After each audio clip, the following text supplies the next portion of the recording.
Hello there. Welcome to Penpositive. This is Vinod Narayan. So this is a presentation that I gave as part of a webinar I did for the Kerala Startup Mission in Kerala, India. So I thought that it would be a good thing because a lot of people are thinking, how does a startup look at this global crisis? What do we do? So I want to share some ideas and opinions that I shared in the webinar and hope that's going to be useful to you. Thank you. Okay, let's get started. So the presentation is about what, as a startup, do we do during a global crisis.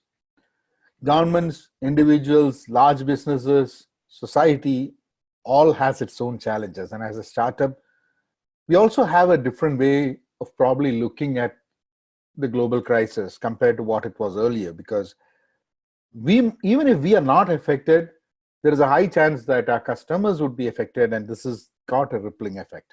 So I wanted to take this time to go through and share some ideas and opinions that I have here. Hopefully that's going to be helpful to you. Penpositive Inc, that's my company, and we're based in Fremont in San Francisco Bay Area. We've been in business for about 2 to 3 years, and what we do, we started with content experiments, and content experiments that are the intersection of education, entertainment, and media. So we try to do different things with content so that we can touch on 3 areas: media, entertainment, and education.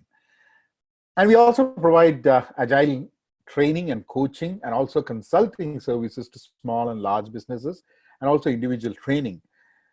And that's both on Agile Scrum and Scaled Agile. We also have this deep interest in training people, or rather bringing people to this frame of online learning. And it becomes more important now when you cannot do a lot of training by meeting in person. And it is more and more important for people to use the web tools and what's available on the internet and learn by themselves. So that's one of the things that we do. So as part of penpositive.com, we also provide online training. Some are free, some are priced. So you can take a look at that as well. Now, we are also redefining our boundaries. As startups, what is important for us is to redefine our boundaries. So we might be small when we start, but as we grow, it is very important for us to, based on how the market is responding, we need to redefine our boundaries, change the products, change the services, and be more relevant than before. So that's pretty much what Penpositive is about. Let's start with setting up a context of where we are. The core thing is that we are all in this together. And for me, I look at it as a layered crisis. You have a health issue, you have a health concern, there's a crisis in the healthcare. You also have an economical and an employment and many other layered issues that come from the same thing. And the fact that this is a pandemic creates the issue at various levels that we are not even aware of at this moment. So if you ask most of the people and ask them, how is the world going to be after this, after COVID-19, you can get a lot of people giving a lot of answers. But the fact is, most people don't have a clue, because we don't know to what extent are we going to be affected. Because we might get over the health issue, but then the economic issue will kick in, which has already started kicking. So that's why I call this as a layered crisis. And as a startup, I know business is important, money is important, revenue is important. That's definitely there. But safety of life comes before business. So it is very important for us to make sure that we don't just consider the safety of life secondary, because that is primary and business comes secondary. And I know it's very difficult to say that, but that's how you should be looking at it. That's my opinion again. Yes, some businesses do have an advantage, and we'll take a look at that. When there is crisis, there are some businesses which will thrive during that crisis when others try to survive. And crisis and opportunity are written the same way in Chinese, is what I've come to know. So if there is a crisis, there's also an opportunity. Now, it depends on how we are looking at the crisis. Best time, I think it's the best time to reevaluate what we've been doing, reorganize ourselves as a small startup, as individuals within the startup, founders, working folks, and realign with our customers, realign with employees. And this is a great time to be resourceful because we don't have unlimited resources. And since we don't have unlimited resources, it's more than ever important that we become more resourceful. Digital is the key. Now, many companies who are not that much into digital, they would realize that software systems, process, and the ability to remote work and be productive while working remotely has become so much key at this time. So digital is key. Some of us have realized it before. There are people who are still realizing it. But if you're there trying to figure out what is wrong, and I think digital is a key. So you should really start evaluating and looking at where you stand in that digital roadmap. This is a longer run than we might think. It's not going to finish in 2 weeks. It's not going to finish in 3 weeks. So it's important for us to be prepared, really understand what will it take if this extends beyond what we really think. Can we survive? Can we thrive? What do we do? And apparently no one can give us a solution. I am not here to give you a solution. I am here to share some ideas and opinions. And I don't think anyone out there can give us one fit all solutions. We all have to swim our way through it. But since we are all in this together, and I think we will all swim together through it. Ideas and opinions. So I'm going to share 3 different slides with a bunch of ideas and opinions.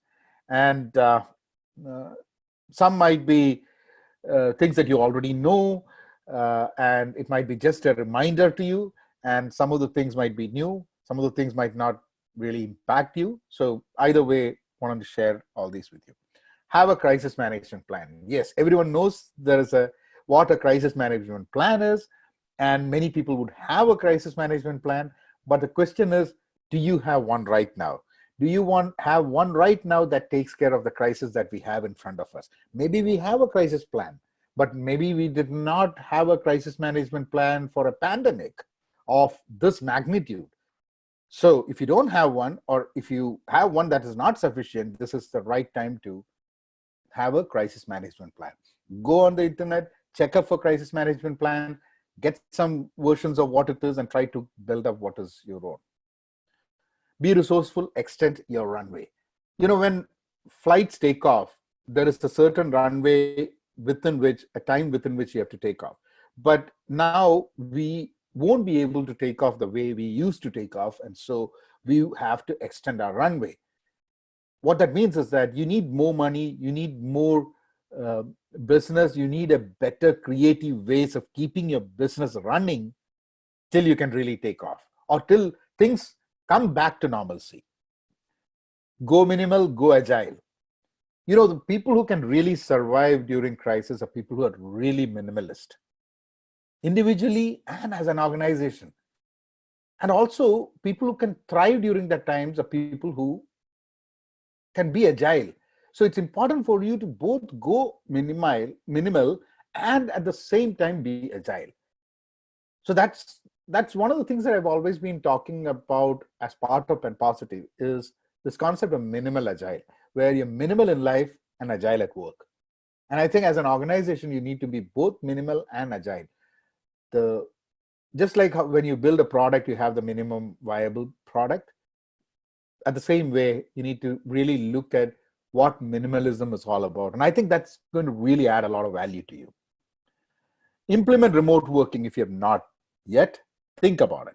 Because remote working, at least living in Silicon Valley, we know that a lot of companies, we have been experienced to working remote.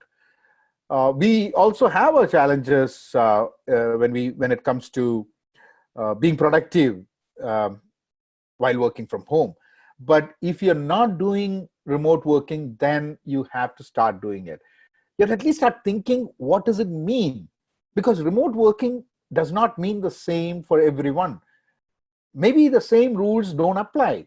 Maybe you need different tools. Maybe that tools are there already. Maybe that tools are not there. We're not just talking about software businesses. Software businesses, it tends to be much more easier to have a remote workforce, but there are other industries where it doesn't work. So let's start thinking creatively how, because you need to have some model to work remotely. Even the employees have to be comfortable doing that. Explore employee engagements for a win-win. Now, these are times of crisis when you need to start renegotiating and reviewing the employee engagements that you have. And when you do that, try to do it in such a fashion that there is a win-win in that whole engagement. If it's a startup, you've got about 3 people or 4 people, a very small startup, you will face the pinch of money. You might not have enough. These are the times when you can really start engaging your employees and trying to find out a win-win situation where you can move forward. Try to explore that. Understand the impact to employees by being more considerate. There are many times when the companies that would really survive and thrive during this time are people who take care of their employees properly. I know even with all the problems, there might still be cases where companies will not be able to keep the employees, but at least if you can understand the impact to employees that this global crisis has and be considerate towards it, I think that would definitely add a lot of value to you as a startup, as an organization. Next, talk about productivity while working from home. Just giving the employees an option to work from home is not sufficient.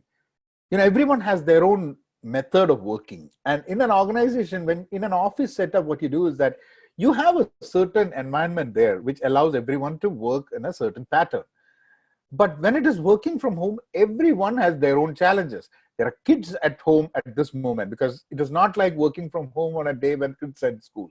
Now you have kids at home and you have to work from home. So we need to really start talking about productivity while working from home. And that is a conversation that has to happen within organizations. How do we become more productive?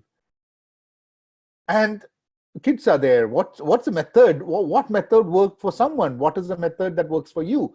Why don't you share your methods and maybe things work out, So that talk about productivity while working from home has to happen. Utilize effective live conferences. So most of the people in technology know that they've been working on Zoom and all these live conferences, WebEx and all those stuff.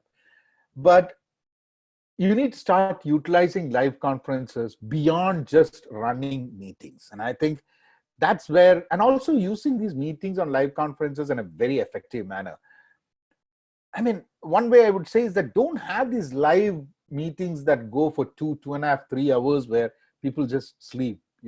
It's very difficult to sit in a meeting room for 2 hours and imagine sitting at home, dialing into a meeting, which at times are very boring, and you might not have much to add value to there. Give people some flexibility to not even attend meetings if it is not necessary, they might be able to do something and be more productive and do some better things if they don't attend the meeting. So only bring in those people who really you want in those meetings and people who need to have. At least this is a good time for you to practice that and maybe use that as a pattern when you get back to work. And in the office also, make sure that you don't bring about 20 people into a call, and then what can 20 people do in 1 hour, right? So try to effectively utilize live conferences. Do daily sync ups and regular all hands. Now, being an agile person, we use this daily stand-ups, right? So I think that's irrespective of whether you're a software company or not, you need to have this daily sync ups. Have a fixed time. If it's 9 o'clock in the morning, make it 9 o'clock in the morning. Every single day it should be the same time, and everyone should be there.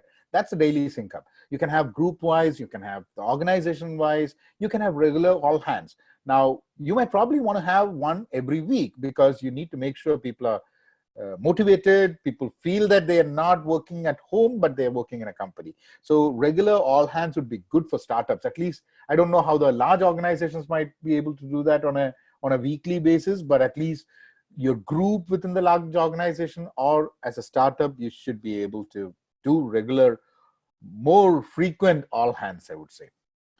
And find digital alternatives to physical office events. Happy hours, coffee together, relaxation, and all those things. Try to find fun digital alternatives to these physical office events, because that goes a long way. What you don't want is that people forgetting how it is to be in an office, right? So try to find creative ways, creative digital alternatives to physical office events. Involve everyone within your organization to share ideas on the move ahead plans. If you're a startup, a small company, it is practically possible for you to involve everyone to share their ideas on how should we move forward, how can we get over this crisis. And you'd be surprised that sometimes more than the founders, there might be people working in the company who could give you really valid methods and ideas about how you can move ahead. Speak to your employees. So that's very important. You need to communicate to the employees. And what's important is that you need to be available. You need to be relevant and accessible for these employees. And at this time, you need to be more available and accessible than ever before, because we are all working from home, and there is a chance that the employee might be needing your help at a time that is after office. And I think we need to be available for that. And next, what's happening? See, something happened. What happened?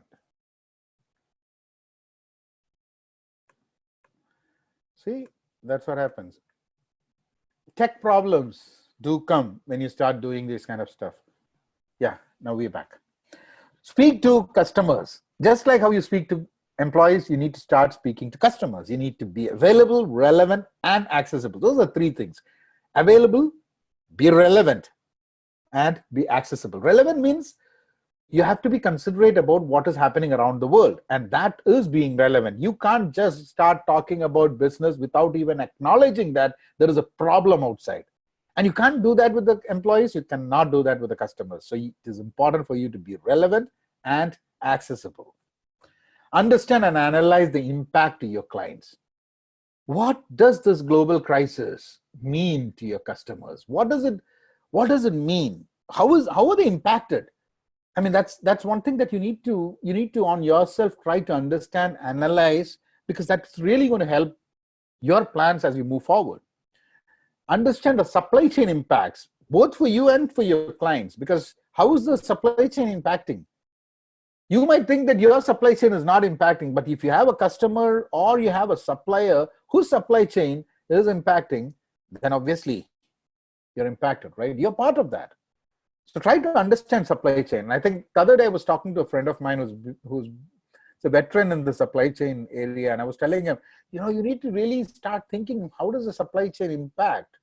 How does it matter to people or organizations at this time? And have committed shots and clear vision, longer plans. When I say committed shots, I mean you need 1 week, 2 week short commitments, things that you can really commit and get worked on. And then you need clear vision, longer plans. It is a vision, longer plans should be there. Things might change, but you need to have them available. So that's the clear vision, longer plans. Bring a culture to work on time boxes. There should be a culture to work on time boxes, like a 1 week, 2 week. See, being an agile practitioner, time boxes matter a lot to me. When you say that you want to get something done, have these short time boxes. 2 days, 3 days, 1 week. Try to run sprints for every work that you do. That helps. Build a crisis canvas. Crisis canvas is a concept where I would say that you have to come up with a model and how you picture your organization at at a time of a crisis. And very relevant to the current crisis, try to create a canvas. Ask all the relevant questions about your customers, about employees, founders, about finance and everything, and try to create that canvas. And in that canvas, what happens is that you would start finding champions and sprinters and marathoners. In the sense, you'll find products and services that are going to get you revenue immediately, and products and services that would get you revenue maybe in the long run. Similarly, you will have clients and employees who are champions and sprinters and marathon. Everyone is needed, but you need to find out who is relevant now versus you might need to just support some people because they might be working on something that is really needed when you get out of this crisis. Because you get out of the health crisis, you're going to get into an economic crisis. So you need to have all these. You can't just look for just short wins and then you'll be dead by the time the economic crisis hits on you. So you need to really build a crisis canvas for that. The Vantage Point. Vantage Point. What is the Vantage Point? I told you some customers or some businesses are going to have an advantage. And what I want to check is what is that, or which are those businesses which would have an advantage? E-commerce marketplaces, there might be a lot of advantage, I think.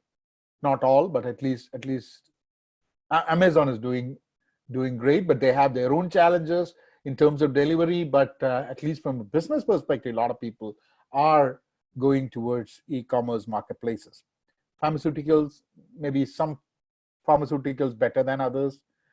Logistics and delivery, there is definitely a problem and opportunity with logistics and delivery. And most of the people not going out to buy things, which means delivery businesses would thrive. I think robotics that takes care of delivery and logistics would definitely have because you don't want people. There is an opportunity for people to go and deliver, but there is a safety issue, so you cannot have that a lot.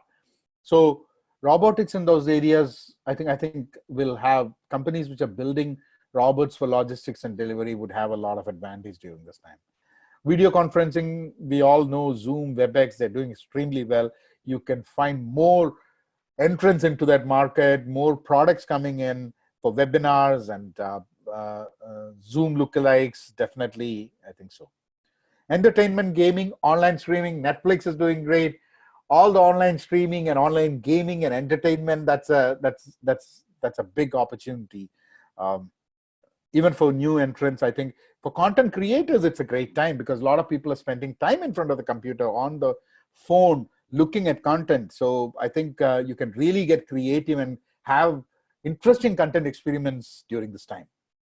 Online education and reskilling business. Online education, because the normal education has been impacted. So online education would be having a lot of opportunities. But the question is that how do you make people really, how do you make the class really interesting so that people stick and go through it?